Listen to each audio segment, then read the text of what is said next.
ABS-CBN, in the service of the Filipino.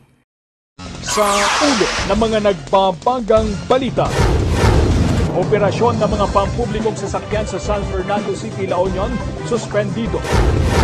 Ilang beach resort at homestay sa Pagudpod, pansamantalang isinara matapos may magpositibo sa COVID-19. 15 anyo sa dalagitang pinatay sa Ilocos Sur na ilibing na.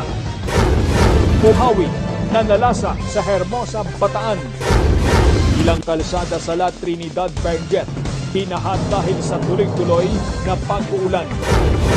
Online tutorial, patok na trabaho ngayong may pandemya. Mall sa Clark, may kakaibang gimmick para may promote ang ligtas na dining.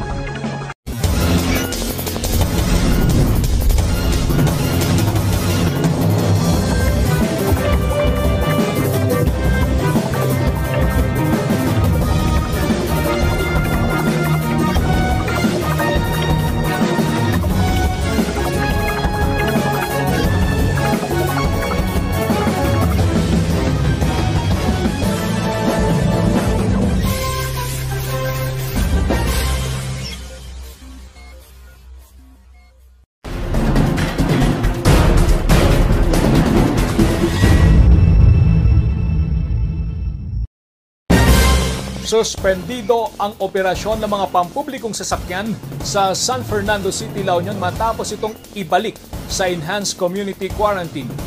Nagpapatrol, Michelle Soriano.